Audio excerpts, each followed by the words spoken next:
Betty Thomas went to Seoul to escape her pain. One reckless night of drinking to forget, and she woke up beside a man whose tattoos told stories of violence. The platinum band on her finger wasn't a mistake, it was a trap. The marriage certificate on the nightstand was real, legal, and signed in her own handwriting. The man watching her from the doorway was Hak Seok, the Black Dragon, Seoul's most ruthless mafia boss. And he had no intention of letting her go. The first thing Betty registered was silk, expensive, cool against her skin. The second was the pounding in her skull, a hangover that felt like divine punishment. She forced her eyes open to a room that belonged in an architectural magazine.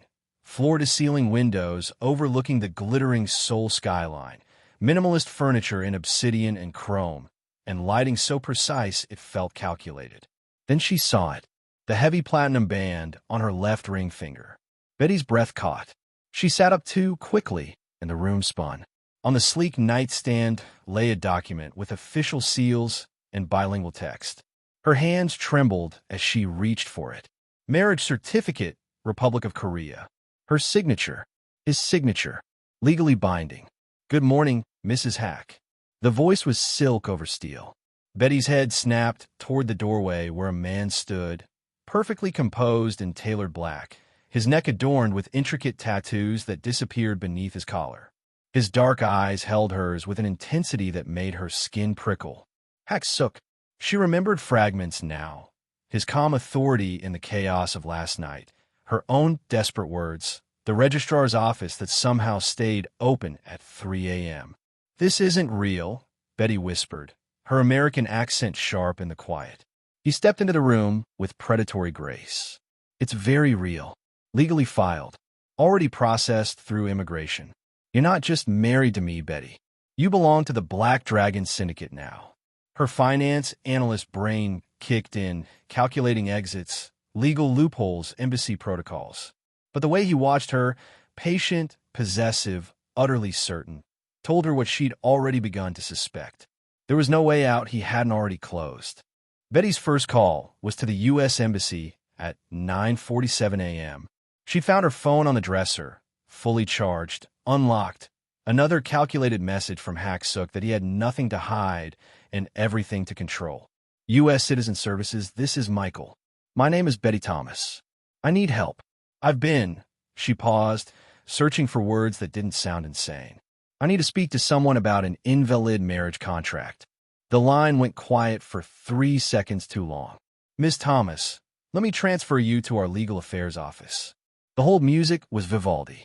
Betty paced the bedroom, her bare feet silent on heated marble floors.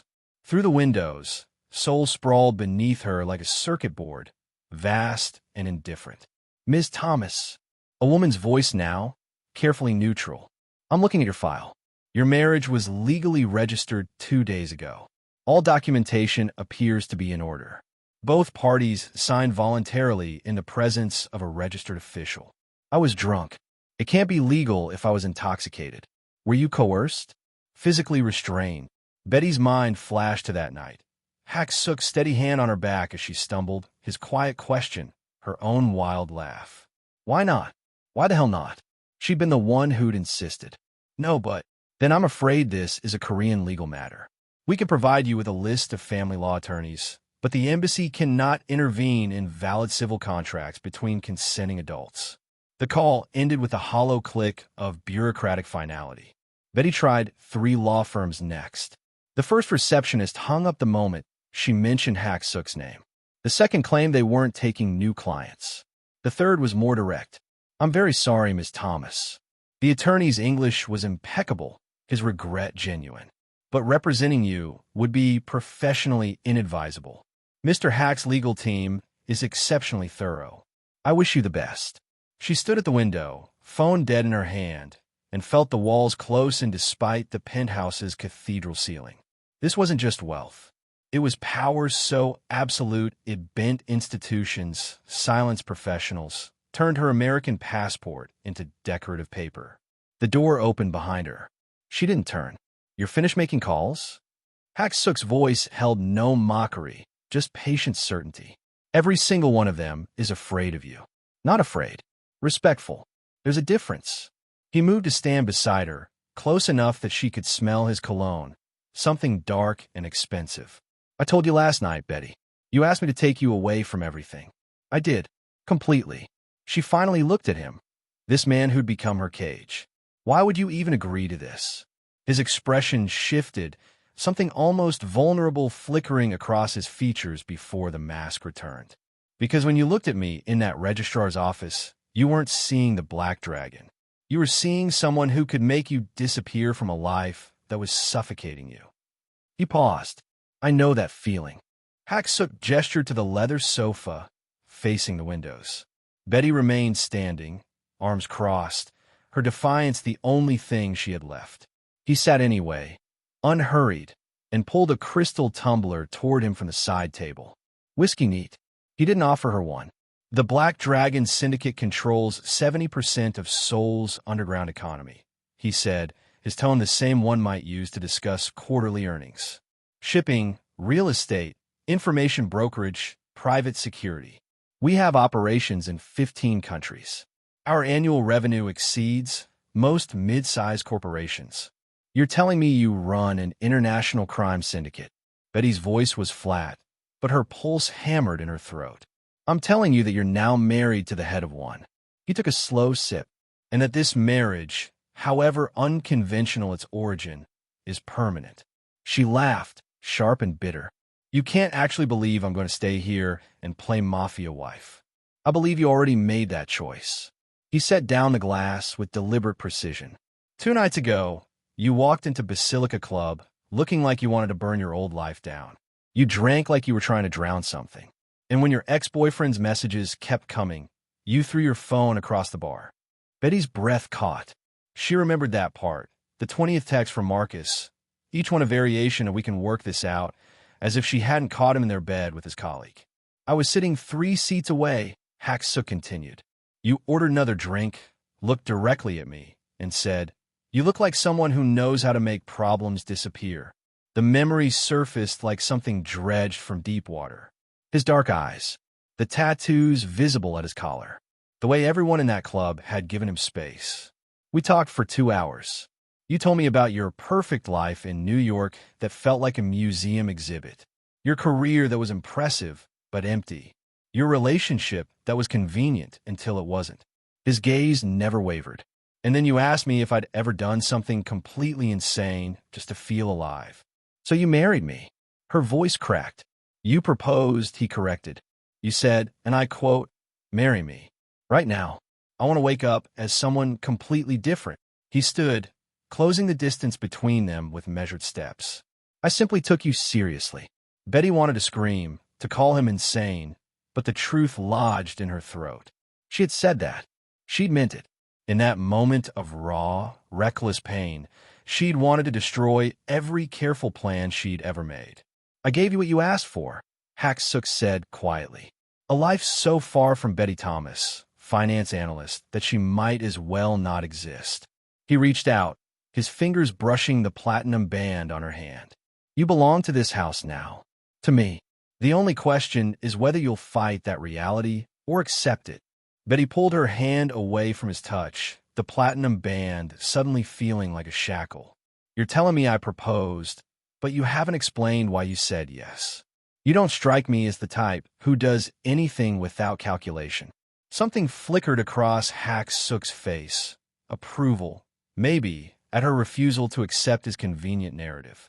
He moved to the sleek desk near the window and tapped the tablet awake. You're right. I don't. So why me? She hated how her voice wavered. Some drunk American woman throwing a tantrum in a club? Because you weren't just some drunk woman.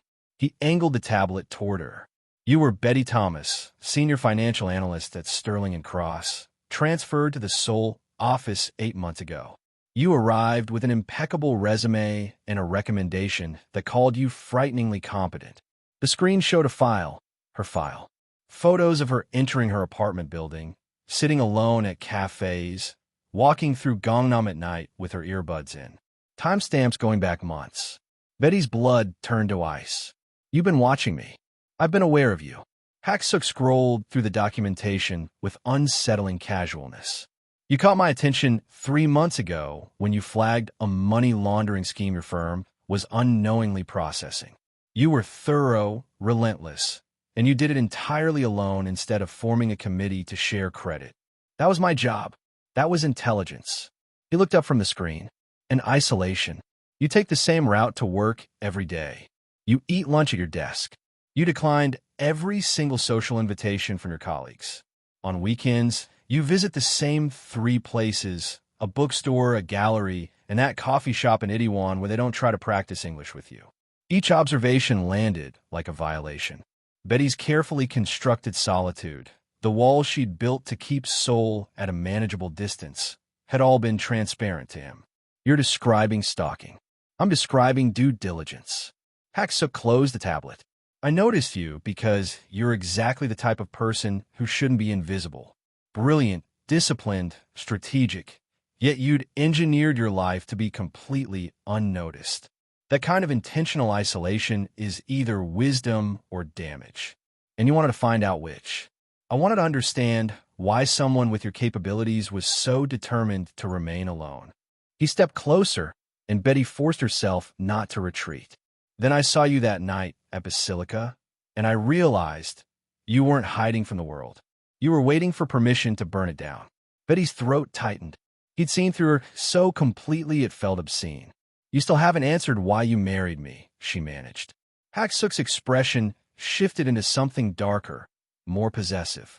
Because the moment you looked at me and asked for something insane, I realized I'd been waiting for you to notice me back. The tablet in Hak Seok's hand vibrated 3 times in rapid succession, sharp, insistent pulses that shattered the tension between them. His expression transformed instantly from possessive intensity to cold calculation. He glanced at the screen, and something dangerous flickered in his eyes. "What is it?" Betty asked, hating how her voice carried an edge of fear. He didn't answer immediately. Instead, he tapped through several screens with the efficiency of someone reading a threat assessment. Then he turned the tablet toward her, his jaw tight. The image on the screen punched the air from Betty's lungs. It was her, 3 days ago, sitting at that coffee shop in Itaewon, the one where they didn't practice English with her. She was mid-sip of her latte, completely unaware, her expression distant as she watched the street. Someone had taken a photo from across the road, telephoto lens capturing perfect clarity. Over her face, drawn in digital red, was a crosshair. Below the image, text in Korean and English. Asterisk the Black Dragon's new bride. How careless. Asterisk. Tiger Claw Triad, Hak Seok said, his voice stripped of all warmth. They operate out of Hong Kong and Macau, with cells in Seoul. We've been in territorial negotiations for 6 months. He swiped to another image. This one showed the exterior of the penthouse building. They're making it clear that you're no longer a civilian. Betty's hands trembled. She pressed them against her thighs, refusing to let him see her shake. This is because I married you. This is because they see an opportunity. He closed the tablet and moved to a panel on the wall, pressing his palm against it. A hidden compartment slid open, revealing multiple screens showing security camera feeds. The marriage certificate was filed publicly, as required by law. Tiger Claw has people monitoring those records. They found you in less than 48 hours. So what does this mean? Betty forced the question through the tightness in her chest. Hak Seok's reflection in the dark window glass looked carved from stone. It means you're now leverage. They'll try to take you to force concessions from me, or they'll kill you to send a message about my vulnerabilities. He turned to face her fully. Either way, you're a target now. Not because of what you did, but because of who you're married to. The casual brutality of it struck her like a physical blow. This wasn't abstract danger anymore. It was a crosshair over her face, a threat delivered with professional precision. I didn't ask for this, Betty whispered. No, Hak Seok agreed, something almost apologetic crossing his features before the mask returned. But you asked to disappear from your old life. This is what that disappearance costs. He pulled his phone from his pocket, already dialing. From this moment on, you don't go anywhere without protection. You don't make decisions without my approval. Your survival depends on absolute compliance. The man who entered the penthouse 10 minutes later moved, like control violence.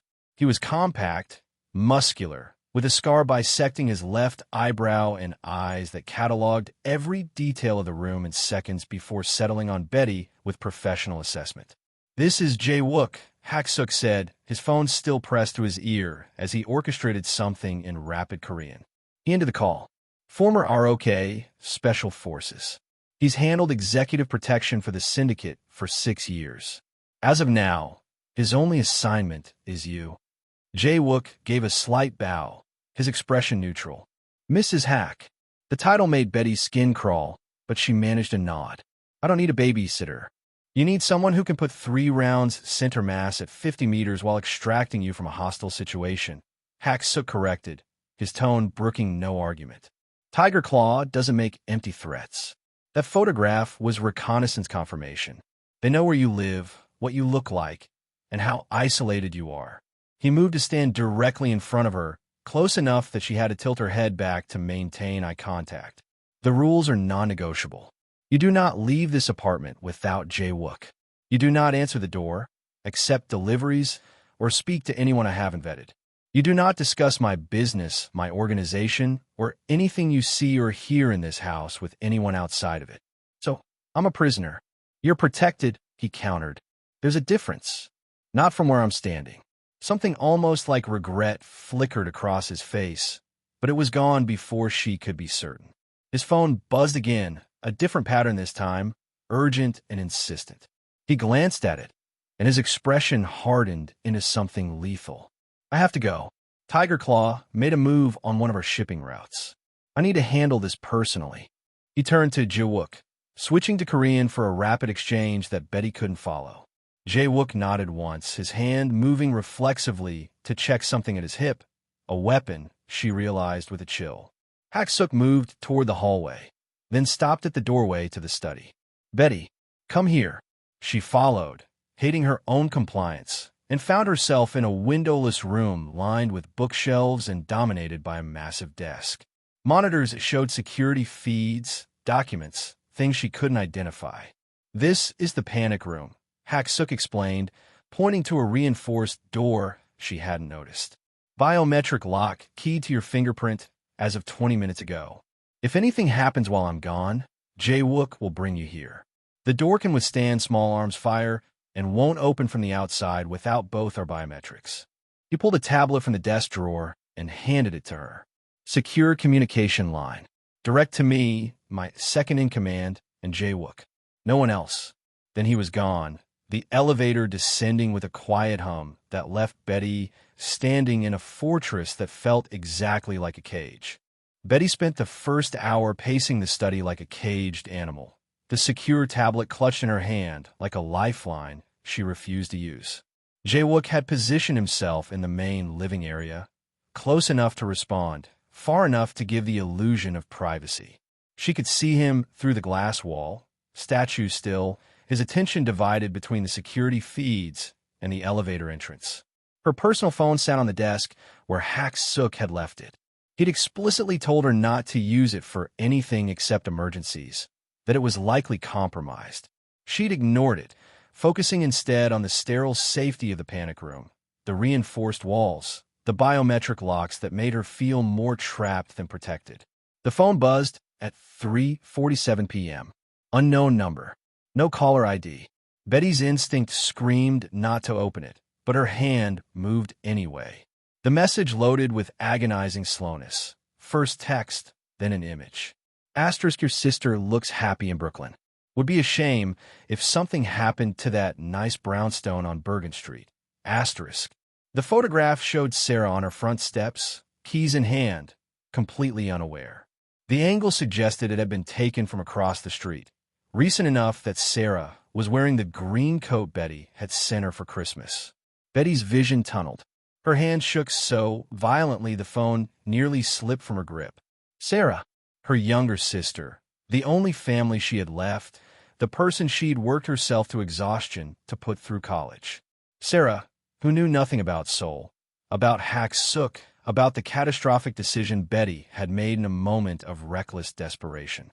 Fear crashed through her first, cold, paralyzing terror that turned her limbs to lead. Then, Burning through the fear like acid came rage. They'd threatened Sarah, drag her into this nightmare, turn Betty's protection into a weapon. She grabbed the secure tablet with hands that no longer trembled, her movements sharp with crystallizing purpose. The interface was simple, 3 contacts. She selected Jae-wook. Asterisk, they just sent me a photo of my sister in New York. Tell Hak Seok I receive his message loud and clear about staying put. But you need to relay something back to him. Asterisk. She paused, her breath coming hard and fast, the rage settling into something colder, more focused. Asterisk, tell him I'm not running. Tell him I'm done trying to find exits and loopholes. If Tiger Claw wants to use me as leverage, they're going to find out exactly how expensive that mistake is. I'm waiting here. And when he gets back, we're going to have a very different conversation about what I'm willing to do. Asterisk. She hit send before she could second-guess herself.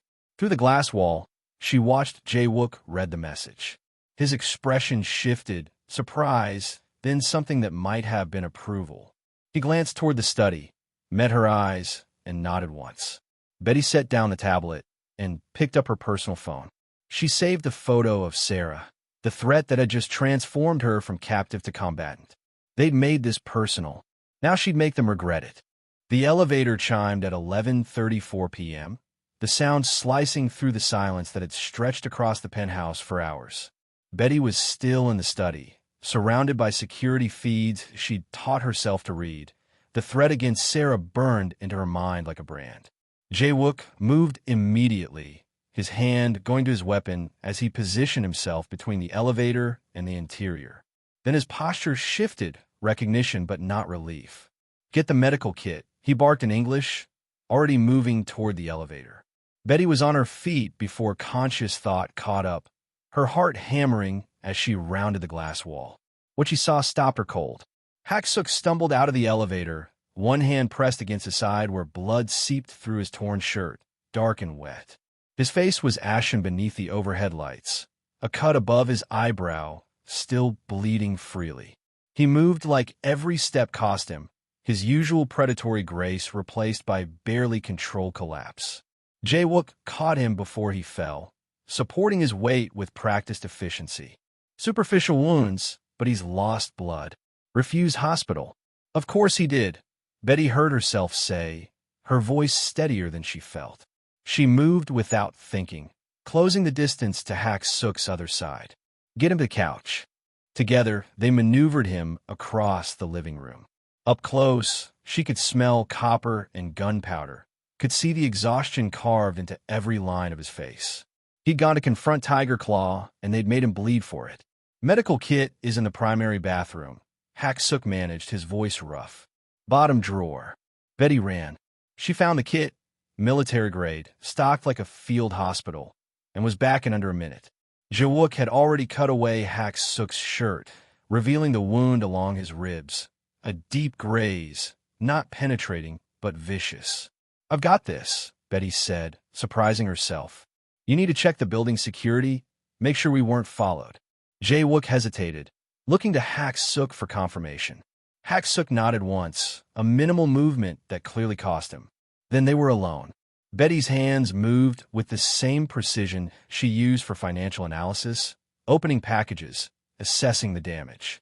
This needs cleaning and butterfly closures. You should have stitches. Later, Hak Seok's dark eyes tracked her movements, something unreadable in their depths. You didn't run. No. She poured antiseptic, and he didn't flinch. I got a message. They threatened my sister. His jaw tightened. I know. I saw your response to Jae-wook. Betty pressed gauze against the wound, applying pressure. I meant what I said. I'm done looking for exits. She met his gaze, her own burning with a rage that had crystallized into purpose. You wanted absolute compliance. You've got something better. You've got someone with skin in this game now. Something shifted in Hak Seok's expression. Surprise, pain, and beneath it all, a vulnerability he'd never shown her before. You're choosing this, he said, not quite a question. I'm choosing to fight back. Betty's hands remained steady as she worked. There's a difference. Betty worked in silence, her movements precise as she cleaned the wound along Hak Seok's ribs. The butterfly closures went on with the same meticulous care she'd once applied to financial models, each one placed strategically to pull the torn flesh together. He watched her the entire time, his breathing controlled despite what had to be considerable pain. "You're good at this," he observed quietly. "I'm good at systems. The human body is just another system." She moved to the cut above his eyebrow, her fingers gentle as she tilted his face toward the light. "Hold still," he complied, and in that moment of forced proximity, she could see the exhaustion etched into every line of his face. The Black Dragon, Seoul's most feared crime lord, looked almost human. "Mortal, I need you to understand something," Hak Seok said as she cleaned the facial wound. "This life I'm offering you, it's not going to get safer. Tiger Claw made their move tonight. We push back hard, but there will be retaliation. There always is." "I know," Betty applied the final closure with steady hands. "You'll live in constant danger. You'll be watched, controlled, limited in ways you can't imagine yet." His voice dropped lower, almost intimate. "I can give you protection, resources, power, but I can't give you freedom. I can't give you peace." She sat back, meeting his gaze directly. The secure tablet on the coffee table showed Sarah's photograph, the threat that had changed everything. Betty had spent 8 months in Seoul building walls, staying invisible, convincing herself that isolation was the same as safety. One picture had shattered that delusion completely. "I don't want peace," she said, the words carrying a truth she'd only just discovered. "I'm tired of being invisible, tired of making myself small and calling it safety." "Betty, no," she cut him off, her voice firm. "You asked why I proposed that night. It wasn't just the alcohol or the heartbreak. It was because I'd spent years perfecting a life that looked successful from the outside, but felt like suffocation from the inside." She leaned forward, close enough to see the flecks of gold in his dark eyes. "You're dangerous. This life is dangerous, but at least it's real. I'm giving you one final chance," Hak Seok said, his voice rough. "Walk away now, before you're in too deep. I'll protect your sister, handle Tiger Claw, and arrange safe passage back to New York." Betty's response was to close the distance between them, her lips finding his with deliberate, sober intent. Not the desperate kiss of a drunken mistake, but the calculated decision of someone who'd weighed the costs and accepted them. When she pulled back, her hand rested against his chest, feeling his heartbeat beneath her palm. "I stopped running the moment they threatened Sarah," she said. "I'm not choosing you. I'm not choosing safety. I'm choosing to fight." Her eyes held his without wavering. "So tell me what I need to learn to survive in your world." The training started at dawn. Jae-wook met Betty in the penthouse gym, a space she hadn't noticed before, hidden behind a seamless wall panel. No pleasantries, no easing into it. He taught her how to break a grip, where to strike to buy herself 3 seconds, how to identify exits in any room. "You're not trying to win a fight," he explained, demonstrating a palm strike to her solar plexus that she felt through the padding. "You're trying to create distance and survive long enough for me to reach you." Betty learned fast, her body remembering the discipline she'd once applied to collegiate track. By the end of the week, her muscles screamed and her knuckles were bruised, but she could execute a defensive sequence without thinking. The intelligence work started more naturally.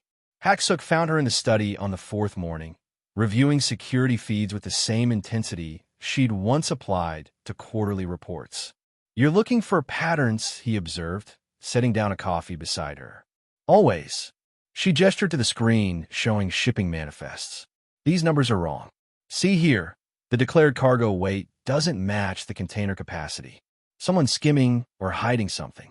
He leaned over her shoulder, close enough that she could feel his body heat. "We've suspected our logistics director for weeks, but couldn't prove it. Give me access to 6 months of his transactions. I'll have proof by tonight." She did. The embezzlement scheme she uncovered was sophisticated, carefully hidden beneath layers of legitimate business. But Betty had spent years hunting irregularities for Sterling and Cross. This was just a different type of audit. Hak Seok read her report in silence, then looked at her with something that might have been respect. "You're wasted as just a protected asset." "I know." Betty pulled up another file. So put me to work. The command center became her new office. She sat beside Hak Seok as he coordinated syndicate operations, her financial analysis complementing his strategic planning. She learned the structure of his organization, the legitimate businesses that fronted the criminal enterprise, the careful balance of power between rival factions, the economic warfare that preceded physical violence. 3 weeks after her bloody return decision, the secure tablet chimed with a priority alert. Betty reached for it automatically now, her movements synchronized with Hak Seok's as they both scanned the intelligence. Tiger Claw. New photographs. A warehouse in Incheon that belonged to the syndicate, marked with red circles indicating planned targets. They're escalating, Betty said, already pulling up the financial data for that location. But they're also exposing their surveillance capabilities. If we track the metadata on these photos, we can identify their reconnaissance team. Hak Seok finished, a slight smile crossing his face. Betty met his eyes across the monitors, the platinum band on her finger catching the light.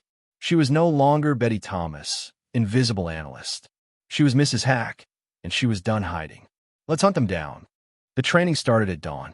Jae-wook met Betty in the penthouse gym, a space she hadn't noticed before, hidden behind a seamless wall panel. No pleasantries, no easing into it. He taught her how to break a grip, where to strike to buy herself 3 seconds, how to identify exits in any room. You're not trying to win a fight, he explained, demonstrating a palm strike to her solar plexus that she felt through the padding. You're trying to create distance and survive long enough for me to reach you. Betty learned fast, her body remembering the discipline she'd once applied to collegiate track. By the end of the week, her muscles screamed and her knuckles were bruised, but she could execute a defensive sequence without thinking.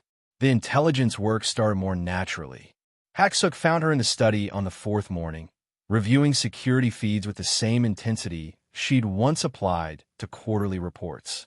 You're looking for patterns, he observed, setting down a coffee beside her. Always. She gestured to the screen, showing shipping manifests. These numbers are wrong.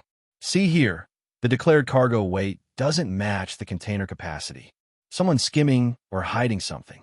He leaned over her shoulder, close enough that she could feel his body heat. We've suspected our logistics director for weeks, but couldn't prove it. Give me access to 6 months of his transactions. I'll have proof by tonight. She did. The embezzlement scheme she uncovered was sophisticated, carefully hidden beneath layers of legitimate business. But Betty had spent years hunting irregularities for Sterling and Cross. This was just a different type of audit. Hak Seok read her report in silence, then looked at her with something that might have been respect. You're wasted as just a protected asset. I know. Betty pulled up another file. So put me to work. The command center became her new office. She sat beside Hak Seok as he coordinated syndicate operations, her financial analysis complementing his strategic planning. She learned the structure of his organization, the legitimate businesses that fronted the criminal enterprise, the careful balance of power between rival factions, the economic warfare that preceded physical violence. 3 weeks after her bloody return decision, the secure tablet chimed with a priority alert. Betty reached for it automatically now, her movements synchronized with Hak Seok's as they both scanned the intelligence. Tiger Claw. New photographs. A warehouse in Incheon that belonged to the syndicate, marked with red circles indicating planned targets. They're escalating, Betty said, already pulling up the financial data for that location. But they're also exposing their surveillance capabilities. If we track the metadata on these photos, we can identify their reconnaissance team. Hak Seok finished, a slight smile crossing his face.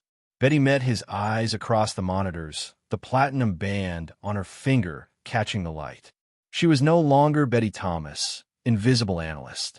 She was Mrs. Hak, and she was done hiding. Let's hunt them down.